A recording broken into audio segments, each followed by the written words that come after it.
Pessoal, boa tarde, ou bom dia, boa noite. Estamos aqui para mais um Conexão Rio Info, nossa sequência de atividades de reinvenção da Rio Info nesse ano da pandemia. A gente começou o ano fazendo os planos do grande evento do mês de setembro, o grande evento da Rio Info presencial, e já em março começamos a fazer a nossa mudança, e foi uma mudança rápida, e esse programa faz parte dessa mudança, o Conexão Rio Info. A gente já tem uma sequência boa aí, vocês que estão assistindo já devem ter assistido alguns, todos sempre com alguns palestrantes, alguns entrevistados que ajudam e agregam informações, a gente faz um bate-bola bem interessante, sempre cobrindo tecnologia, inovação, mudanças. Óbvio que a gente não pode fugir de falar de Covid também. E hoje nós estamos aqui com o grande amigo, companheiro Tito Riff, para fazer a nossa conversa de hoje, uma conversa especial e que com certeza vai ser muito produtiva. Blá, faça a sua abertura aí, vamos ouvir o Tito. Isso.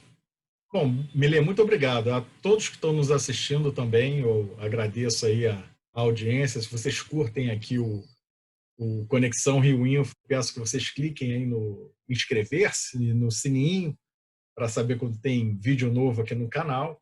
Eu espero também que vocês se inscrevam no Rio Info. Já estamos com as inscrições abertas, então participem desse ano, que vai ser assim, um formato bem diferente, 100% online. E hoje, né, Milê, estamos aqui pagando uma promessa feita, né, um dia de chuva do Rio de Janeiro, trazendo de volta para esse papo hoje aqui com mais calma, com mais tranquilidade, se Deus quiser, sem problemas de internet. Tito, seja muito bem-vindo aqui ao Conexão Rio Info mais uma vez. Olha, muito obrigado a vocês por esse convite renovado, né? Convite renovado. E eu gostaria de cumprimentar todos aqueles que vão assistir ou estão assistindo a esse debate, a essa encontro, essa troca de ideias. É um prazer estar com você, Blois, com você, Milê. Vocês são amigos de longa data e militam há muito tempo nessa área da tecnologia, sobretudo da tecnologia da informação. Eu sou apenas, né, um participante, um coadjuvante nessa questão, nesse tema, mas eu reconheço a importância disso, sobretudo hoje em dia, né, no campo do Sebrae, atuando como gestor lá do Sebrae, eu sinto que isso é muito importante, inclusive nas circunstâncias atuais. Cada vez mais importante que a gente utilize a tecnologia da informação como uma forma de aproximar o governo, a administração pública daqueles que militam na economia e também para aproximar as pessoas e permitir que elas continuem trabalhando, produzindo e prestando serviços mesmo à distância. Eu acho que a tecnologia da informação amenizou muito, mitigou muito o impacto dessa crise, né? Se não fosse isso, né, os efeitos, digamos, econômicos, o impacto negativo econômico dessa crise teria sido muito maior do que foi na realidade, né? A tecnologia da informação permitiu que alguns serviços continuassem sendo prestados, que algumas entregas fossem feitas até por produtores, encomendas, não é? E a prestação de serviços de uma maneira geral, eu acho que isso foi importante. Então, ainda bem que nós temos hoje essa tecnologia que permite que nós nos contatemos, troquemos ideia, né? E mesmo estando distantes, estejamos próximos de alguma forma. No mês de março, fevereiro, nós temos aquele circuito viradão, né? O circuito Rio Info no interior do estado, né? E a gente tinha preparado aí uns 15 ou 20 municípios para participar nesse ano, sempre um evento presencial no local. E eu estava escalado para fazer uma palestra em São José do Vale do Rio Preto no final de março. Em fevereiro eu estava preparando essa apresentação. Minha apresentação era Educação e Trabalho no século XXI, coisa assim. Aí peguei o livro de Inteligência Artificial do Kai-Fu Lee, o Domênico De Masi, aí diz, ó, todas as mudanças que vão acontecer nos próximos 10 anos, aí vem isso, vem isso, vem isso e tal, tentando aquela de convencer. De repente chegou o dia 15 de março, tudo que eu estava falando para 3, 4, 5 anos para frente, e a coisa aconteceu e foi de repente, e a gente teve que se adaptar e foi uma mudança assim, muito interessante. Como é que foi no Sebrae, essa transição assim, imediata, aquela semana, aquelas primeiras semanas, como é que foi isso? Olha, houve um processo de aceleração, evidentemente, da mudança, que seria necessária, absolutamente inevitável, que é da digitalização do SEBRAE, da sua transformação digital. Eu acho que é um reconhecimento geral, generalizado, tanto no SEBRAE do Rio de Janeiro, quanto nos SEBRAEs de outras unidades da federação, no SEBRAE nacional, de que o SEBRAE estava um tanto ou quanto atrasado nesse processo de transformação digital. E, evidentemente, que a crise veio exigir que a gente fizesse um processo de transformação muito rápido, que ainda, evidentemente, não é completo, ainda é incipiente, eu acho que muito caminho tem que ser percorrido ainda, mas que nos permitiu atuar e continuar atuando e prestando serviços de forma até mais intensa do que anteriormente, graças à adaptação que pôde ser feita muito rapidamente, a conversão que foi feita para a atividade digital. Eu digo aqui na Gerência de Políticas Públicas, que é aquela que está sob a minha gestão, é que nós estamos hoje com uma atividade muito mais intensa do que tínhamos anteriormente.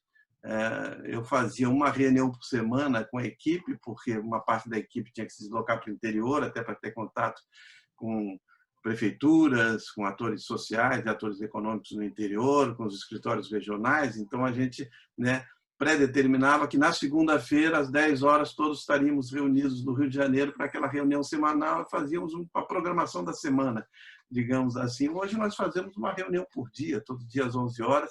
Eu acompanho muito mais de perto a atividade de cada um deles, a interação dentro da própria equipe é muito maior, é muito mais intensa, e a nossa interação da Gerência de Políticas Públicas com outras áreas do SEBRAE é também muito mais intensa do que era antes. A nossa atividade com os escritórios regionais, as lives, as trocas de informações com os parceiros, como o Tribunal de Contas do Estado, como a Vigilância Sanitária. Outro dia fizemos um grande evento, uma grande live com a Vigilância Sanitária aqui do Estado do Rio de Janeiro, com o Ministério da Agricultura, com a Secretaria, o secretário da Agricultura participando, especialista do Ministério da Agricultura, etc., sobre a questão da inspeção sanitária animal, e a adequação do Rio de Janeiro ao novo sistema brasileiro de inspeção sanitária e produção de produtos de origem animal. Então, é algo que, se nós tivéssemos que fazer no passado, seria muito difícil, porque, de forma presencial, seria praticamente impossível.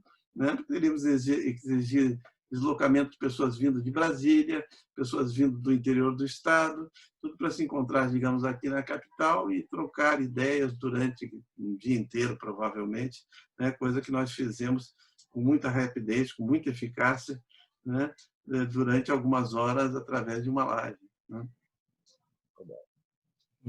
O Tito, eu acho que naquela linha que você falou, da TI, dando suporte a essas atividades nesse momento um pouco mais de confinamento, da turma, eu acho que isso daí é uma coisa que segue, porque você veja o seguinte, mesmo depois que tiver uma abertura total, tiver tudo de volta, aspas, ao normal, ninguém vai querer fazer esse tipo de reunião, Vai ser mais simples continuar fazendo algo online, mais barato, inclusive, mais ágil. Eu acho que isso daí são hábitos que vêm para ficar. O que você acha? Eu acho, nós até já decidi com a equipe, eu acho que a direção também superior do SEBRAE, tanto o SEBRAE nacional quanto os SEBRAEs estaduais decidiram que nós vamos ter que adotar daqui para frente uma espécie de sistema híbrido, com alguma dose de presencial e boa dose de digital, de interação através da internet. E é importante, eu acho, ter esse sistema híbrido, porque alguns estudiosos acham que essa coisa de ter apenas o home office, muitas vezes, fragiliza o vínculo com a instituição, com a organização. Você não tem o compromisso de deslocar todo dia. Há um simbolismo, evidentemente, muito grande do fato de você atravessar um umbral da empresa, seja ela grande, média ou pequena, de você sentar na cadeira, de você estar cercado de alguns companheiros de trabalho, etc. Isso tem um simbolismo e, evidentemente, que é importante, que precisa ser mantido de alguma forma. Mas eu acho que voltar ao presencial 100%, eu acho que vai ser difícil, porque não há como abandonar essas ferramentas. Isso é uma ferramenta absolutamente importante, poderosa, e facilita muito a vida de todo mundo, né? Permite uma interação com pessoas que estão distantes a qualquer hora, da maneira mais fácil, né? Possível e mais confortável. Você instalado, tem muitas vezes documentos à sua disposição, ao seu lado, e você não precisa carregar numa viagem, né? Você pode consultar a sua biblioteca, né? Os seus papéis à sua volta, etc. Então, tudo isso é muito mais fácil, é muito mais confortável do que você se deslocar, enfim, né, para lugares relativamente distantes, perder 2, 3, 4, 5 horas, né, dependendo do percurso que você tem que fazer para ir e voltar. Eu acho que nós vamos adotar realmente, não só nós, muitas organizações vão adotar esse modelo híbrido. Tem coisa interessante. Você sabe que eu vivo nessa área de educação à distância há muitos anos, né? Discutindo em duas palavras-chave, né? Anytime, any place. Eu sempre, né, discutindo isso pelo lado da educação. Agora, as duas palavrinhas servem para qualquer coisa, né? Qualquer hora, em qualquer lugar. A parte geográfica, né, o any place, é uma mudança organizacional muito grande, né? Você está falando aí do Sebrae Nacional, Sebrae Regionais, o interior e tal. Essa barreira vai quebrando. O que impede você de ser um diretor do Sebrae Nacional? O que impede um funcionário seu morar no Acre? O que impede? Essa lógica é uma lógica que vai mexer na estrutura organizacional. Você não acha essa lógica aí vai dar uma chacoalhada no Sebrae também? Não, com certeza, com certeza. Você sabe que o Sebrae Nacional, vocês conhecem o Chico Saboia, né? Lá do Porto Digital, ele é o superintendente do Sebrae de Pernambuco, diretor superintendente, e ele está justamente coordenando esse processo de transformação digital do Sebrae Nacional, de todos os Sebrais, na verdade, mas começando pelo Sebrae Nacional. E é evidente, ele fez uma palestra no seu dia para equipes do Sebrae, para os funcionários do Sebrae do Brasil inteiro, e havia mais de 2.000 participantes, ouvintes, né, participando. Quer dizer, você imagine quando é que se faria uma coisa dessas. Eu participei de sessões do Sebrae do Amanaquê, em São Paulo. O Sebrae Nacional resolveu treinar, digamos, 600 dos seus funcionários mais graduados, gerentes, coordenadores de programas, etc., através de uma imersão de 2 dias em São Paulo. Pessoas se deslocaram do Brasil inteiro para ir para São Paulo durante 2 dias para participarem daquele seminário de manhã à tarde, etc. Claro, foi importante como um pontapé inicial, porque eram novas gestões, nova gestão nacional, novas gestões de todos os Sebrais estaduais, para que as pessoas se conhecessem fisicamente, trocassem, né, cartões de visita, etc. e tal, e falassem um pouco do que cada um faz. Mas vejam só, nós não tínhamos em nenhum momento 2.000 pessoas antenadas, sintonizadas, debatendo o mesmo tema, né?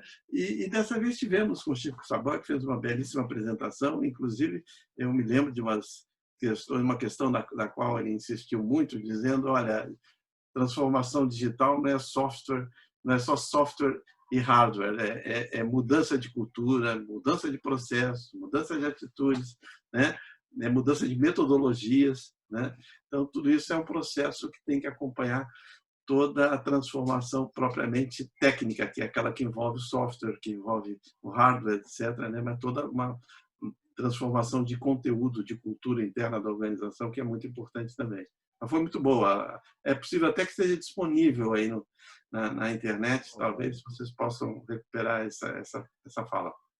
Estou me lembrando agora, na década de 90, eu participei de um programa de implantação do programa de qualidade total do Sebrae, né? Do sistema Sebrae como um todo. Início, a primeira metade da década de 90. Era a Miriam Ditz, eu acho que ela deve estar no Sebrae ainda até hoje, o Marcelo. E uma coisa interessante, quer dizer, esses aspectos culturais e tal do programa de qualidade também se envolve. E aí a gente tinha 2 projetos, o programa de qualidade para dentro do Sebrae e o programa de qualidade para fora, para as pequenas e microempresas, que era o papel do Sebrae importante.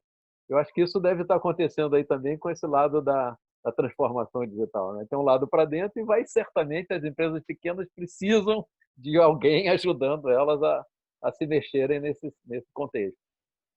Nós temos o atendimento, né? Uma das atividades que o Sebrae pratica, executa, regularmente é o atendimento às micro e pequenas empresas, né?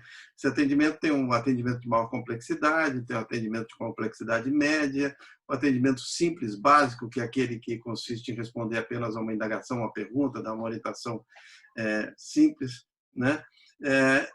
Mas o conjunto das demandas de atendimento que nós tivemos durante os primeiros dias, até o primeiro mês, talvez mais do que isso até, da pandemia, né, o número, o conjunto de atendimentos, de pedidos, de demandas de atendimentos ativos foi muito maior, cresceu exponencialmente. E o sistema, né, teve como atender a tudo isso, como responder a essas questões todas, né? E era interessante, porque lá na ponta, o atendimento dos escritórios regionais captava as dúvidas, muitas vezes, quando não podia entender essa dúvida ou atender, né? E se fosse uma dúvida relacionada, por exemplo, questões de políticas públicas, entender exatamente, por exemplo, quem teria direito ao benefício do auxílio emergencial, por exemplo, os MEIs, microempreendedores individuais tinham, e é uma boa parte da clientela do Sebrae, né, como acessar, etc., encaminhava essa pergunta para nós, nós imediatamente, né, respondíamos, colocávamos isso num site específico, né, do Sebrae para a Covid-19, foi criada uma plataforma específica para isso, e íamos ali colocando todo aquele catálogo de perguntas, né, organizadas, né, de tal maneira que pudessem ser consultadas imediatamente, né, numa espécie de FAQ, né, perguntas e respostas, né, que podiam ser consultadas imediatamente para atender às demandas desses microempreendedores individuais. A grande demanda era, evidentemente, essa da questão da informação, né? Fazer com que a informação chegasse ao microempresário da maneira mais rápida possível. Havia duas informações que eram fundamentais para a sobrevivência, desculpe, das micro e pequenas empresas, que era com relação ao acesso ao crédito, né? Que foi um problema sério no começo, continua sendo até um problema até certo ponto, agora com o programa Pronamp, etc., esse problema foi atenuado em grande parte, mas ainda, né, há um problema de acesso ao crédito para micro e pequena empresa, e o outro é justamente com relação ao acesso ao auxílio emergencial, né? E na questão do auxílio emergencial também a gente procurar entender os problemas todos, né, que estavam ocorrendo e dificultando justamente que aqueles que tinham direito ao auxílio pudessem se beneficiar dele, se beneficiar. E aí havia uma corrente também de troca de informações em todos os Sebrais da unidade da federação, com o Sebrae Nacional, e aí o WhatsApp funciona, que é uma beleza, né? Que é uma rede, a rede UPPDT, né?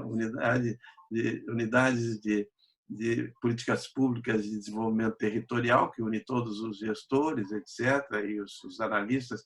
Então, a troca de experiências e as demandas que surgiam em cada caso, em cada estado da federação, eram imediatamente processadas, digeridas, e as respostas eram encaminhadas, né, rapidamente. Quando não havia possibilidade de dar uma resposta pronta, ou quando se tratava de um problema real que exigia solução, né, o Sebrae Nacional era acionado e entrava imediatamente em contato com o Ministério da Fazenda, o Ministério da Economia, ou a área do governo federal que pudesse dar uma resposta ou modificar até o padrão da política pública, alguns elementos da política pública, né, para que ela se tornasse mais eficaz.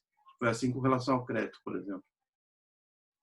Legal. Você fala agora. Eu estou fora do ar? Microfone. Desculpa, pode falar, Milê. Pode falar. Tá. Não, aproveitando o gancho aí, o Tito é um economista consagrado aí, né, nessa área de agricultura, e aí a posição junto à área de políticas do Sebrae, você pode ter uma visão assim privilegiada. E como é que você está vendo esses próximos anos aí, Tito? Depois dessa saída da crise, pandemia, crescimento, e tecnologia junto, como é que você vê o país?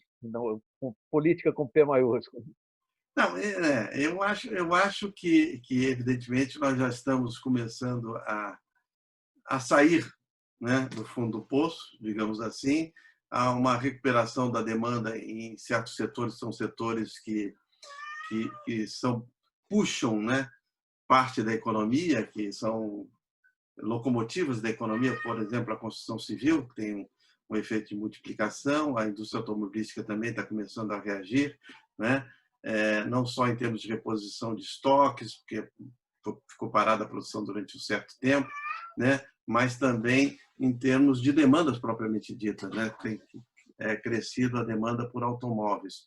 E eu acho que também a retomada do comércio, a retomada do serviço, né? Da prestação de serviço também está se fazendo sentir muito claramente.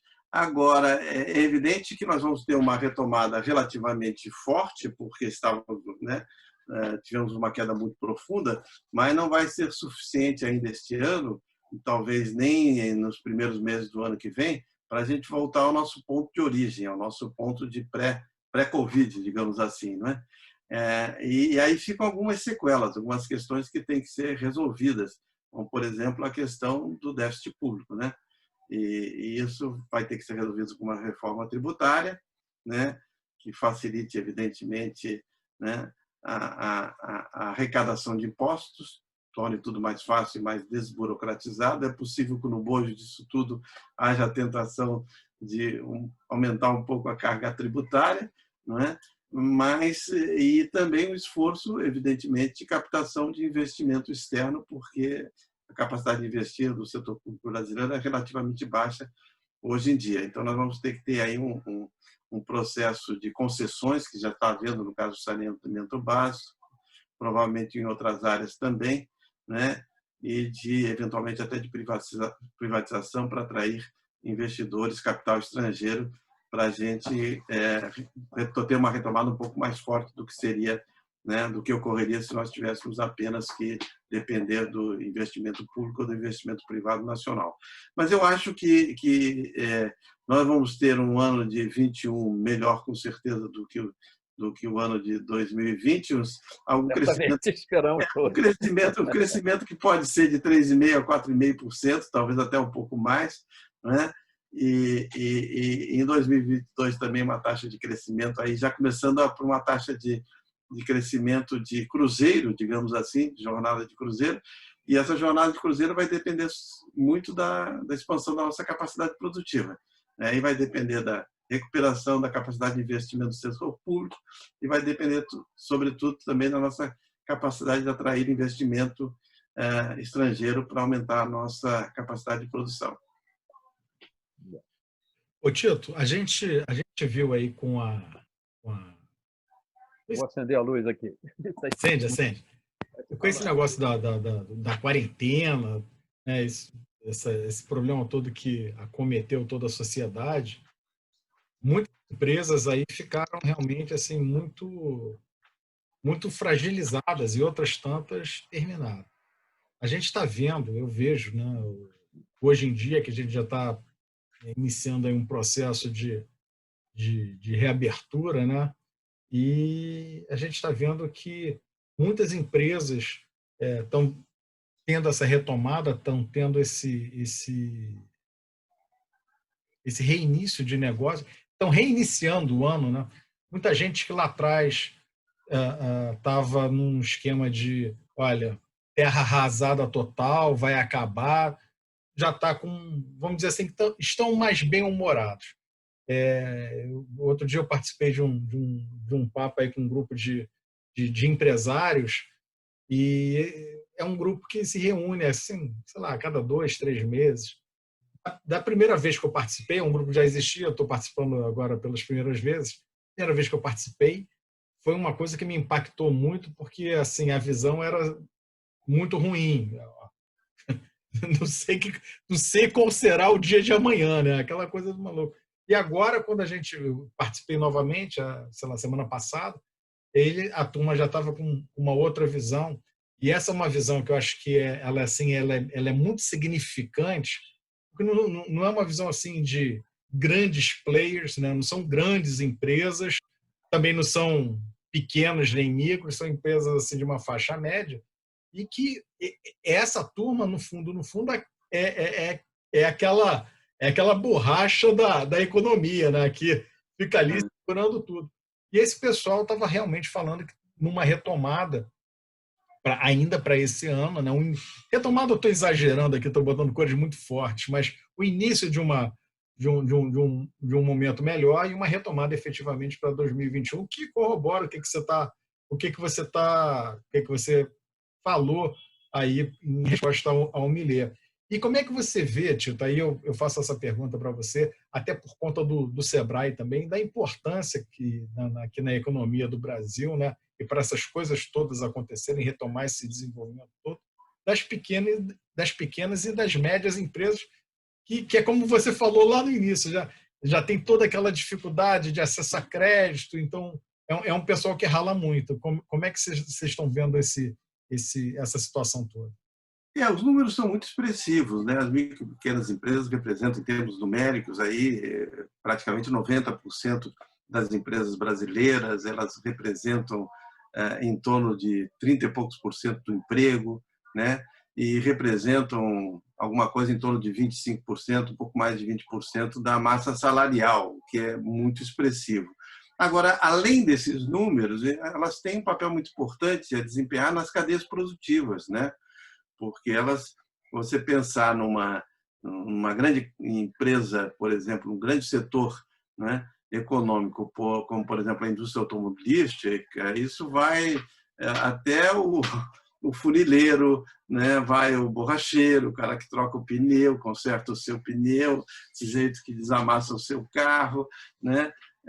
Enfim, as agências que vendem automóveis, né, de primeira e de segunda mão, e assim por diante. Quer dizer, grandes setores, eles muitas vezes têm um cadeamento produtivo que envolve a participação de prestação de serviços de pequenas empresas, né, ou fornecedores que são pequenas empresas e assim por diante.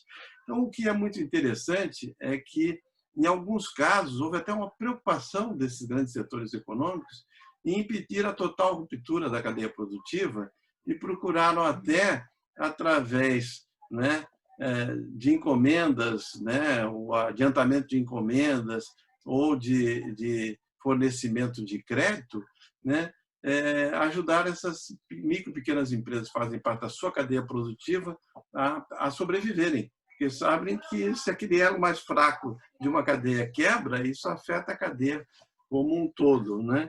Então, e algumas até iniciativas de caráter pessoal. Não sei se vocês viram o Abílio Diniz com alguns outros, né, industriais de São Paulo ou grandes empresários de São Paulo, botaram a mão no bolso, retiraram o dinheiro, etc., né, para oferecer crédito sem a esperança de retorno, né, a verdade é essa, sem a esperança de retorno, para a preservação de empresas que eles acham que são importantes no processo econômico, né, porque fazem parte de cadeias produtivas que são importantes, que precisam ser preservadas, né?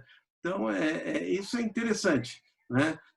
Eu acho que isso é um aspecto muito importante, porque haverá sempre um reconhecimento maior daqui para frente do papel dessas micro e pequenas empresas no processo produtivo como um todo e das comunidades de bairro, por exemplo, com relação à importância do comércio de bairro e aos serviços que esse comércio de bairro presta, né, aos moradores de uma determinada localidade, né? Não só os prestadores de serviços, mas também, né, aqueles que vendem o pão, que vendem, né, os produtos que nós consumimos diariamente, etc., que são colocados na nossa mesa, né, o supermercado, a padaria, né, o sujeito que vende material escolar, ou muitas vezes aquilo que você precisa para o seu trabalho, até em home office, etc. Eu não sei se eu contei da vez passada, mas não sei se foi possível recuperar o fato de que eu evidentemente, quando começou o home office, eu tinha aqui, né, um cartucho que estava pela metade,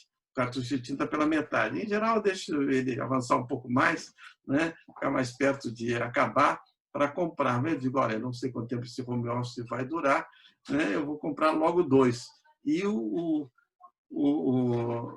dono da loja, né, de internet do Shopping da Gávea, que estava fechado, o Shopping da Gávea fechado, portanto a loja dele fechada, conseguiu de alguma forma, não sei como, alguém da comunidade do bairro, eu acho dos amigos da Associação de Moradores do Bairro, conseguiu informar que alguns, né, comércios estavam oferecendo, através de delivery, seus produtos, né? Então eu consegui encomendar 2 cartuchos. E aí ele veio aqui em casa entregar o próprio dono. E eu perguntei, você está vendendo muitos cartuchos nessa pandemia? Estou vendendo mais cartuchos do que nunca. né? E eu digo, olha, eu posso lhe dar o meu exemplo. Normalmente eu não teria comprado já um cartucho e teria comprado um só para repor. Estou comprando 2 de uma vez só. Ele disse, nunca vendi tanto cartucho quanto hoje, quanto agora no meio dessa crise, né? Então, bem ou mal, ele conseguiu, através desse artifício do delivery, não é, sobreviver. E foi um dos serviços que nós prestamos no Sebrae, que é orientar o micro, pequeno, né, produtor, prestador de serviço, etc., como continuar atuando, aderindo a um processo de delivery. E muitos não sabiam, nunca tinham ideia de como funcionava, etc. Foi um dos serviços que a gente prestou no Sebrae e que funcionou muito bem. Você está tocando nos pontos, eu tenho até um exemplo que eu vou contar aqui daqui a pouco, mas você conseguiu fazer umas projeções aí de 3,5%, 4,5% de crescimento, já é razoavelmente acima do que os economistas convencionais estão fazendo. Eu acho isso ótimo, eu acho pouco, eu acho um absurdo nossa produtividade, nossa renda per capita ser 1/5 da renda americana, né? Quer dizer, o nosso trabalhador produz 1/5 do que um trabalhador americano. Não faz nenhum sentido isso. Só faz sentido porque tem tecnologia, tem embasamento, tem educação, tem trabalho, tem estrutura. Eu acho que o grande desafio nosso é aproveitar isso. Quer dizer, isso que o pessoal fez do delivery, legal, isso é uma tecnologia nova, isso aumentou a produtividade, aumentou o campo. Vamos trabalhar dessa forma, vamos melhorar para todo mundo, vamos acelerar, a gente tem que entregar mais coisas. O exemplo que eu queria tocar é o seguinte: outro dia eu dei entrada na minha papelada lá no banco, né, para pegar um financiamento dessa linha, a gerente falou, você precisa atualizar o faturamento da empresa. Aí mandei uma mensagem para o contador, não, tá legal, te mando hoje à noite e tal. Quando chegou, aí eu mandei para a gerente, ela disse, você precisa assinar. Eu disse, assinar? Você precisa imprimir, assinar, escanear e mandar. Eu disse, caramba, nessa altura do campeonato, um exemplo negativo, né, desse tipo de coisa. Mas aí o que eu fiz? Bom, tá legal, minha impressora estava sem tinta aqui. Aí eu passei na casa da minha filha e avisei para ela, tinha um dentista às 10 horas, aí saí 9 e pouquinho daqui, peguei um Uber, chamei o Uber, peguei o Uber, passei na porta ali na Marquês de São Vicente, eu tinha mandado para ela, ela imprimiu, deixou na portaria, eu peguei no carro, eu assinei, aí peguei meu celular, tem um programinha de scanner, escaneei e mandei para a gerente. Então, são 2 exemplos extremos. Um é me pedir uma assinatura dessa altura do campeonato no papel. E outra é, em meia hora, eu saí de casa para ir para o dentista, no meio do caminho peguei um papel, assinei, escaneei e mandei para o gerente. Isso seria uma atividade de 2 semanas, em alguns 10, 15 anos atrás. Então, é um exemplo de produtividade, de ganho, de mudança, que a gente tem que estar com essa cabeça ligada, né? Que essas coisas podem mudar a nossa economia, o 4 ou 5% aí. O Demasi chega a falar em não sei quantos por cento em 10 anos, antes da pandemia. Então, por quê? Por causa de inteligência artificial, por causa de educação, por causa de um monte de coisas que podem se multiplicar sem ser seguindo os parâmetros antigos. Então, quando a gente faz, daqui a 30 anos, nós vamos estar como o México estava há 10 anos atrás, como Portugal estava há 20 anos atrás. Pelo amor de Deus, não quero isso. Não quero daqui a 30 anos estar como Portugal estava há 20 anos atrás. Pelo amor de Deus. Então, dá para acelerar e dá para ficar provocação. Nós, né, que temos aí compromissos com a tecnologia, com a pequena empresa e tal, a gente tem que ter esse papel de ficar chacoalhando a cabeça das pessoas aí. Não se conforme, não se acomode.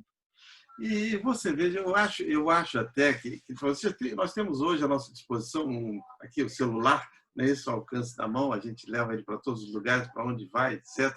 Não é? E você vê o que é a tecnologia. Né? Isso foi supostamente inventado para que nós nos comunicássemos por meio de uma telefonia. Né? Foi para substituir ter um telefone que não ficasse preso em casa, que a gente pudesse levar para a rua junto conosco e telefonar para as pessoas que, né, com quem nós quiséssemos nos contatar a qualquer momento, a qualquer hora, etc., sem necessidade de recorrer a um telefone fixo. Hoje isso é para fazer transferência bancária, pagar contas, não é? Você se relacionar, fazer lives através do Instagram. Hein? Escanear documento. Pois é, escanear documentos. Né? Enfim, foi uma tecnologia que foi, né, criada por um propósito inicialmente e que serviu a N outros propósitos que não tinham sido imaginados inicialmente. Então, a tecnologia tem essa característica, né, de ser concebida, às vezes, para um propósito determinado e servir a N outras, né, funcionalidades, N outras finalidades. Faz tudo E até serve como telefone, né, Tito? Não, e como Telefone até como toca. telefone, e até como para tirar fotografia, retrato, filmar, etc., vídeo e tudo mais, enfim, aqui a gente pode estar esquecendo até algumas funcionalidades. Então, o que é impressionante é que eu acho, aí falo eu como alguém que participou da gestão pública e indiretamente ainda participa até hoje, eu acho que os governos, e sobretudo o nosso governo, vários governos ainda não descobriram todo o valor disso aqui, né? A funcionalidade disso e a riqueza disso, né? Um outro exemplo, um dos problemas aí dessa pandemia é evidentemente o fato de que o contágio é muito fácil, né? A facilidade de contágio é grande e isso faz com que o vírus se propague com muita rapidez. Então, um dos problemas importantes não é você apenas saber ou detectar quem está, né, enfermo, quem foi, né, infectado. Isso é fundamental, obviamente, mas é você saber quais foram as pessoas com que ele teve contato, né, para saber como é que o vírus pode, a partir daquela pessoa que foi infectada, se difundir, se espalhar. Então, certas coisas são muito simples. Eu estava contando isso outro dia, né? Você tem, eu acho que foi na Noruega, que colocaram, agora houve a flexibilização na Noruega, e que colocaram QR Code, né, na porta dos estabelecimentos. Então, você baixa um aplicativo, você, né, fotografa o QR Code e imediatamente registra que você está entrando naquele estabelecimento, né, com o seu GPS, a sua identificação, o seu IP, naquele estabelecimento, naquela hora, naquele dia. Não é isso? E as pessoas que entraram ali. E se você, por acaso, tiver os sintomas ou souber que foi infectado efetivamente, você tem como comunicar através daquele aplicativo e aquele aplicativo vai comunicar a todas as pessoas que estiveram naquele mesmo horário, naquele mesmo dia, naquele mesmo estabelecimento, etc. e tal, né? E permitir que o sistema de saúde pública procure, né, entrar em contato com as pessoas e saber se elas estão infectadas ou não, etc. É uma coisa relativamente simples, não é tão difícil. O GPS hoje permite a você identificar a formação de aglomerações, né? Se você quer evitar aglomerações, o poder público quer identificá-las com rapidez e agir no sentido de desfazer as aglomerações, etc., que pode ser um elemento forte de contágio, isso só pode ser feito através de GPS, com muita facilidade, né? Então, o mesmo monitoramento do estado de saúde da população, isso tem que continuar, não pode ser só agora, por ocasião. Eu recebi 2 telefonemas do Ministério da Saúde perguntando como é que eu estava, se eu tinha algum sintoma da Covid-19, etc. Mas isso pode ser utilizado para vários outros propósitos, para saber se uma pessoa, por exemplo, está efetivamente dando continuidade à medicação que foi ministrada pelo sistema SUS, né? E assim por diante. Então, eu acho que eu espero que a ficha caia e que os nossos gestores públicos percebam, né, a riqueza, Tem um potencial e enorme. o potencial enorme que tem as novas tecnologias, que são muito pouco aplicadas na gestão pública.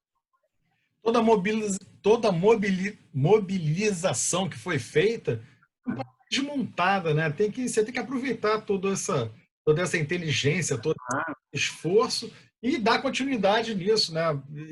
Apoiando e ajudando a população como um todo, né? Tanto no nível pessoal, enfim, a gente falou muito de empresas, mas principalmente no nível pessoal, né, Tito? Não, é Mudando um verdade. pouquinho o rumo da prosa aí, Tito, pegando a carona no Blá aí na parte pessoal. Agora eu vi seu gato passando ali atrás. Você me contou outro dia que ele está correndo atrás do aspirador. Conta aí pra gente. Esse é um deles, esse é um deles. Ele tá gostando do aspirador de pó? Não, aquele do Roomba, né? Aquele iRobot, né? Que limpa a casa e tal, ele considera o iRobot o seu mais novo amigo de infância, entendeu? Então, de vez em quando o iRobot está lá parado num canto, né, não está sendo utilizado, ele vai lá dar uns tapinhas para ver como diz assim, vem brincar comigo. Em casa, você está bem comportado aí na quarentena? Está saindo? Está ficando muito? Eu saio pouco, eu saio para caminhar no Jardim Botânico, saio de vez em quando para fazer compra no supermercado com a Flávia, né? E dou uma volta pelo quarteirão, e aqui no Alto da Gávea, onde eu moro, há pouco trânsito de pessoas, então não há aglomerações, então é fácil, é possível caminhar sem maiores riscos em volta do quarteirão. Isso é bom. E o escritor Tito Ricci, como é que está? Agora não tem tempo, essa quarentena, por incrível que pareça.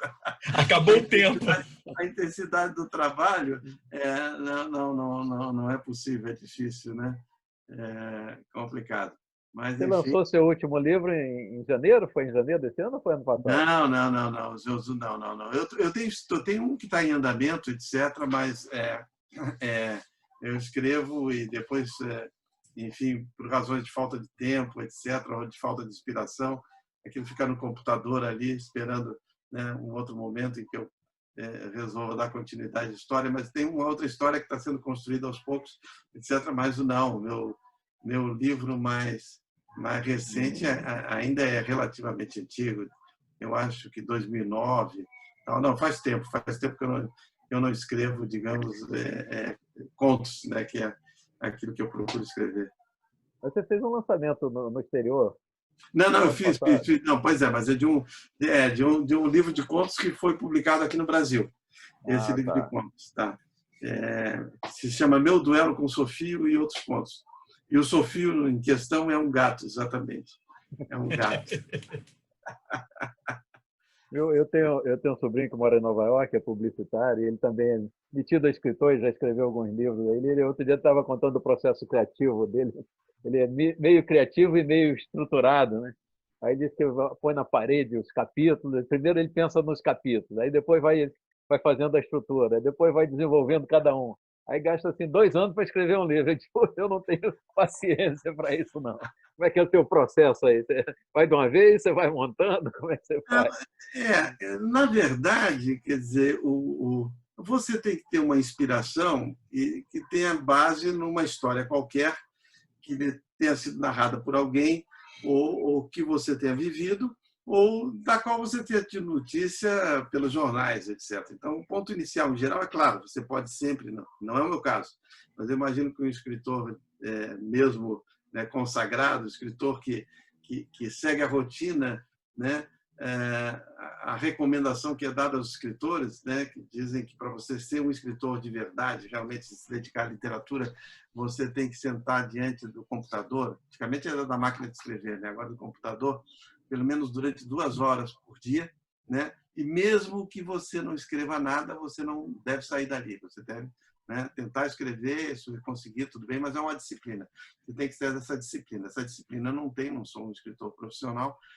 Então, na verdade, eu preciso ter algo que dispare, digamos, né, a minha imaginação e que me faça sentar diante do computador e dizer, olha, aí tem um fio de uma história. E às vezes acontece que eu leio uma notícia no jornal, ou alguém conta uma história que pode ser interessante, né, e aí eu coloco no computador como um dos temas. Aí, de vez em quando, eu vou lá e percorro aqueles temas que eu listei e vejo se algum deles me inspira a sentar diante do computador e escrever. O primeiro, agora falando desse livro de contos, o primeiro, Meu Duelo com Sofia e Outros Contos, teve, na verdade, uma inspiração muito emocional, muito emotiva, né? O meu irmão mais velho, ele faleceu em 1994 e era um jornalista muito boêmio, né? Fumava muito, bebia, desses que saem da redação e vão para, né, conversar no botequim, trocar ideias com os amigos, tal, mulherengo, essa coisa toda, e teve um câncer.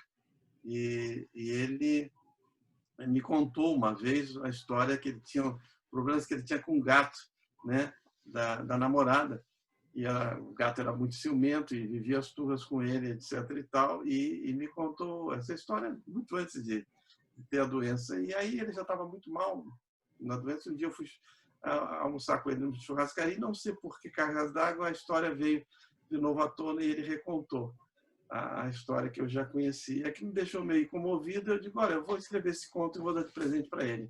É claro que eu acrescentei muitos elementos ficcionais, mas o ponto de partida foram algumas coisas reais que ele me relatou, né? E aí eu não consegui concluir o conto antes dele falecer. E aquilo me pesou muito. E aí concluí, eu digo, vou concluir esse conto. Aí concluí o conto, mandei para Ana Maria Machado, que é, né, uma escritora muito conhecida, etc. Ela gostou e disse, olha, você devia escrever outros contos, etc. E aí, então, reuni mais 4 contos, né, com base em alguns relatos ou experiências pessoais, etc. E reuni nesse primeiro livro de contos, né? Então, esse foi a minha primeira, digamos, inspiração, motivação para escrever. Bonita história. Eu estou tentando nessa pandemia, eu gosto de escrever artigo, tal, mas falta disciplina, falta isso tudo. Então, nessa pandemia agora, nos últimos 4 meses, eu escrevi uns meia dúzia de artigos e tal. Estou tentando fazer isso aí, ou seja, sentar na frente do computador e deixar a ideia vir, porque tem matéria-prima para muita coisa, né? Então, escrever sobre educação, sobre trabalho, sobre mudança, sobre Covid, tem muita coisa para a gente pensar e escrever, e às vezes no papel a coisa fica arrumada, né? A ideia fica arrumada, dá para usar isso depois. Muito bem, e como diz o pessoal da literatura, né, a realidade supera a ficção. Então, se você prestar atenção nas histórias que aparecem nos jornais, nas revistas, o que as pessoas lhe relatam, elas superam de longe a ficção. E, em alguns casos, você diz, pô, você contar que isso aconteceu efetivamente, as pessoas não vão acreditar. Mas se você contar isso, botar num romance, num conto, as pessoas vão dizer, o cara está exagerando. Isso não poderia jamais acontecer. Eu escrevi 2 artigos agora esse ano, que foram assim, a inspiração desse. Uma eu estava lendo sobre Dom Pedro II, e estava lendo lá como é que ele aprendeu, né? Porque sempre eu gosto de educação. Aí ele falava 12 línguas, ele aprendia tudo, ele tinha um monitoramento constante, ele conhecia os maiores sábios da história, era amigo dos Darwin da vida, dos Grandel. Aí eu peguei aquilo ali e escrevi um texto assim, Dom Pedro II e a educação à distância. Aí peguei e desenvolvi, olha, ele aprendia a qualquer hora, aprendia em qualquer lugar, aprendia com os monitores ensino pessoal, anytime, anyplace, no seu ritmo. Aí fiz uma correlação, saiu um artigo interessante. O pessoal diz, pô, mas educação à distância com Dom Pedro. É isso aí, você pega as ideias e dá uma arrumada. Isso aqui fica legal. Vale a pena ler, hein? Que é bom. O artigo é bom. Você me manda, tá? Vou mandar. Vale a pena mesmo. Vou mandar. E essa coisa da improbabilidade, tem uma série na televisão que é muito interessante, com Morgan Freeman, e que é sobre Deus. Não sei se vocês já viram. E tem a história de um rapaz que caiu, se não me engano, do 21º andar de um edifício. Ele estava no andaime, o andaime se desfez, despencou, etc., caiu e não morreu. Foi levado para o hospital, etc., e se recuperou. E então, evidentemente, uma coisa absolutamente improvável. Se você colocar numa história qualquer de ficção que uma pessoa, o seu herói caiu do 21º andar e não faleceu, né, o leitor vai ficar incrédulo, né? Mas aconteceu de fato. E aí o Morgan Freeman vai depois falar com alguém que é um especialista em estatística, né, em probabilidade, e diz, olha, a probabilidade é uma coisa enorme, talvez o que probabilidade de 1 em 1 bilhão, uma coisa desse tipo, etc. e tal. E o cidadão, esse estatístico, está com um baralho, não sei se quem viu se lembra dessa cena. E ele coloca não sei quantas cartas em cima da mesa, assim, numa sequência determinada, e diz, olha, está aqui, ó, essa sequência aqui, a probabilidade dessa sequência, se eu tivesse escolhido essa sequência, a probabilidade dela sair seria de 1 em 1 bilhão, não sei das quantas, etc. e tal. É claro, qualquer sequência, né, de N cartas, etc., de um baralho, né, teria especificamente aquela sequência, a probabilidade dela sair dentro de muitas outras que são possíveis, seria da ordem de sair 1 bilhão e não sei quantos. Tá vendo? Não há milagre nenhum, porque perguntou, isso é um milagre ou você acredita que houve um milagre? Está aqui, ó, você acredita que essas cartas são milagres? Foi uma sequência, né? Né? Uma vez em não sei quantas vezes, uma pessoa pode cair do 21º andar e sobreviver. É difícil, mas acontece. Não, sem dúvida. E eu vi o contrário. Eu vi o contrário, assim. Era olha só, uma cena bizarra. Um senhor andando, bem senhorzinho mesmo, andando devagarzinho. Aí passou um cara mais jovem, passou por ele, né? Sim, desviou, não fez nada, mas só passou com bastante velocidade pelo carro.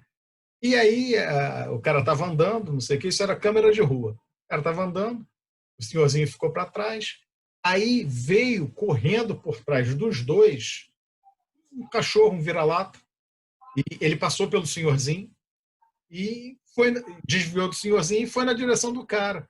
O cara, enfim, nem percebeu o que estava vendo. O cachorro passou por dentro, não sei nem como que aconteceu, passou por entre as pernas, o cara caiu no chão, bateu a cabeça e morreu. Acabou. Fim da história. Uma morte dessa. Olha só, uma coisa bizarra, cara. Aí acabou.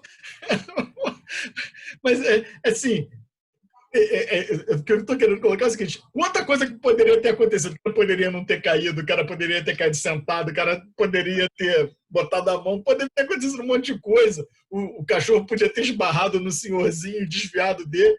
Mas é aquela história, né? Quando tá com o bilhete na mão. Mas voltando a essa questão da digitalização, da transformação digital, na apresentação do Chico Saboia, ele bateu muito nessa questão das organizações que ele chama de data-driven, quer dizer, que são orientadas pela exploração, utilização melhor possível da própria informação que coletam e da informação que podem coletar de outras fontes, etc. E evidentemente, no caso do SEBRAE, nós temos, se reunirem, então, todos os SEBRAEs estaduais, né, o SEBRAE nacional e as outras fontes a que o SEBRAE tem acesso, etc., nós temos uma riqueza de informação. Então, com o Big Data, hoje em dia, né, o Big Data, a mineração de dados, né, isso são possibilidades absolutamente incríveis de você orientar políticas públicas, orientar a atividade do próprio SEBRAE, verificar o que dá certo, o que não dá certo, né, estabelecer correlações entre variáveis, né, que você não imagina que possam estar correlacionadas e assim por diante. E eu, quando penso no SEBRAE, eu estou pensando na administração pública de uma maneira geral. A administração pública tem uma infinidade de dados, de informações, e muitas vezes a gente tem que ter um conceito, eu digo sempre lá com o pessoal quando eu discuto, é o seguinte: deixar desse conceito de governo reativo que nós temos, no qual nós estamos impregnados, para o conceito de governo proativo. Eu dou sempre dois exemplos, né, que funcionam relativamente, ou bastante bem, se pode dizer, no Brasil. Quando o seu passaporte vai expirar, você recebe uma comunicação, né, através, né, da internet, né, do seu e-mail.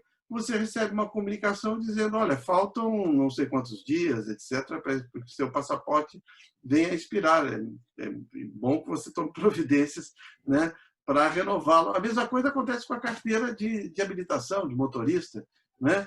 E para muitas outras coisas nós poderíamos, né, o governo poderia ter uma atitude mais proativa. E a outra questão, evidentemente, é uma interação maior com o contribuinte, com o cidadão, em termos de transparência, de prestação de contas, accountability, né, que é importante também, não é? E até para verificar a resposta do consumidor, do contribuinte, do cidadão com relação aos serviços que são prestados. Eu acho que cada repartição pública devia ter obrigatoriamente um botão vermelho, um botão verde, um botão lá seu amarelo, né, em que eles, ao sair, pudessem apertar aquilo e manifestar o seu grau de satisfação com o serviço que foi prestado, que ia ser obrigatório, né?